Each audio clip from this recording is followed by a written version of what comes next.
Hello guys, magandang umaga sa inyo. Ako nga pala ulit si Aaron at nandito tayo sa ating quick crypto update. So guys, alam ko nag-aalala kayo, grabe yung pagbagsak ng crypto, no, ng whole market. So ngayon pag-uusapan natin kung bakit bumababa yun, ano yung three major reason sa crypto market crash this time. Pero before natin pag-usapan yun, ito yung Binance account ko guys. So gusto kong ipaalam sa inyo kasi di ba lagi ko sinasabi, be patient, gawin nyo lahat nung, di ba, pinipreach ko na long-term active investing. Tapos, ang ginagawa natin doon sa weekly investing journal natin, kung pinapanood yung video na yon is, nagda-dollar cost average tayo. So, dahil ang laki ng binaba, ito yung good time to be dollar cost averaging. So, gusto ko ipakita sa inyo yung mga binili ko. So, hindi to financial advice. Gawin nyo yung due diligence nyo, guys. So, gusto ko lang kasing ipakita sa inyo na transparent ako na kung ano yung pinipreach ko, ginagawa ko. Okay, sa dollar cost average, sasabi nila, ay, naiipit ka. Oo, naiipit ka. Totoo yun. Yung pera mo nakalagay. Pero, di ba, para tayo nagtatanim eh. Nalagay mo yung pera mo, tapos inaantay mo na, di ba, tumubo. Hopefully, after siguro 6 na buwan, minimum something like that. Depende sa pagtaas ng market, no? 6 na buwan, 1 taon, 2 taon, di ba?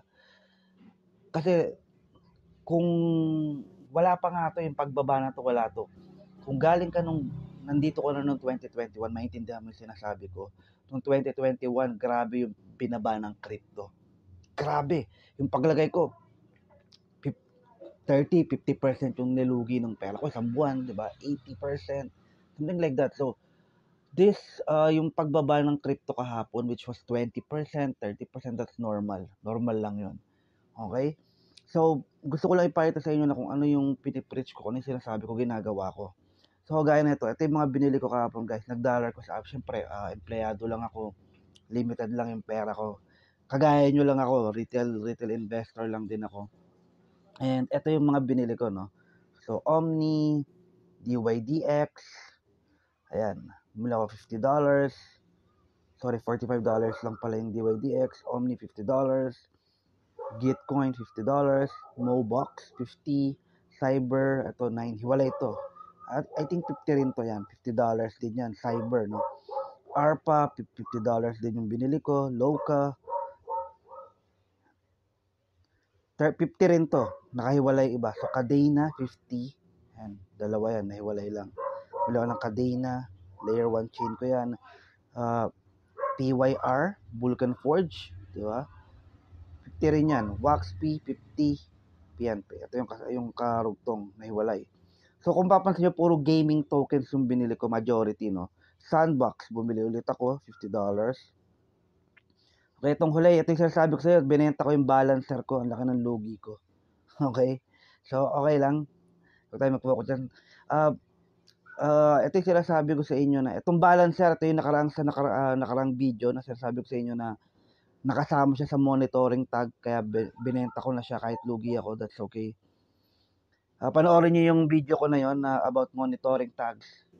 Monitoring tag sa Binance, importante yon para sa portfolio niyo. So, kung papansin niyo, majority ng binili ko for this day is gaming tokens. Kasi gaming tokens talaga yung pinaka na naapektuhan, no? Naglagay lang ako ng konti sa layer 1, which is 40, almost 45. Kasi 0.41 ang cycle low ng Cadena. Now, ARPA, actually cycle low nito is around 25, pero bumili na ako. Layer 1 chain din siya. Cyber is a social coin. Okay, social siya. Low din kasi nitong Cyber is 3.4 ata. Cycle low kahapon yon, which is kahapon. Kaya bumili ako. Same thing sa Omni. DYDX cycle low was 1.01. So bumili na ako 1.05 almost.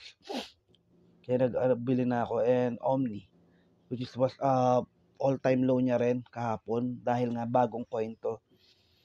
So ayun guys, gusto ko ipakita sa inyo na, diba, kung ano yung pinipreach ko, ginagawa ko. Hindi ako kagaya ng ibang naggagawa ng content na sabihin nila pero hindi naman nila talaga ginagawa. So long-term active investing tayo. Gusto kong tignan nyo rin yon. Ngayon, punta tayo dito. Bago ko basahin itong kung bakit, gusto ko ipahit sa inyo yung global cryptocurrency market chart, no? So, sa CoinGecko to, kung mapapansin nyo, itong chart na to, 3 months to, no? Sorry, medyo nagalaw ko. Ayan. So, galing tayo ng 2.7 trillion, no? So, ngayon, siya from 2.7, ayan, no? 2.777 trillion. Nasa, okay, tumaas na nga eh, yan, no? Sa 7 days, 2.1 daw. 2.1. Umabot yan, no? Almost 2 trillion, no? Ngayon, 2.1 tayo. Medyo naka-recover, actually. So, kung bumili kayo kahapon, medyo may paghinga ng konti yung pag-DCA nyo kahapon. Okay? So, pinaka-importante yan na gusto kong anuhin nyo na, di ba sabi nga, buy low, sell high, di ba? So, ito na inaantay nyo, bumaba na siya, di ba? Laki ng binaba. Di ba? So, importante yon. Ngayon, punta na tayo sa news kung bakit bumaba. So, ito nga yung Mt. Gox FUD. Mt. Gox, which was the biggest crypto exchange in the past, 2014 was hacked. Now, Mt. Gox made an official statement. They are going to pay back Bitcoin and Bitcoin Cash worth of $9 billion to creditors. So, the creditors who received the Bitcoins are selling Bitcoin's exchange and Bitcoin price is getting dumped extremely. So, siyempre, isipin mo from 2014, magkano lang nila nabili yun, di ba? Kung binalik ngayon yun, ang laki na ng tubo nila, sabihin mong, hindi nyo pwede sabihin diamond hands sila, hindi nila ibebenta kasi alam nila, tataas pa rin yung price ng Bitcoin in the future.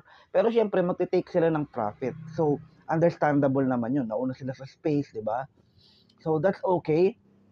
Actually, that's okay na, di ba, na mag-take profit sila dahil sila naman yung nauna sa atin. So, for me, that's okay.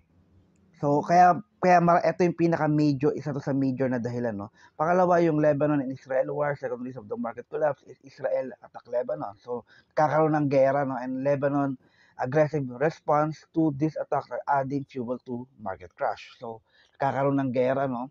Wala pagkaroon ng World War III, di ba? So, ayun nga, sobrang fearful ng market. Okay, sa crypto to pero yung stock market hindi siya naapektuhan. Sobrang taas pa rin ng stock market in the US. Pangatlo, ito. Isa to sa pinakadahilan, no?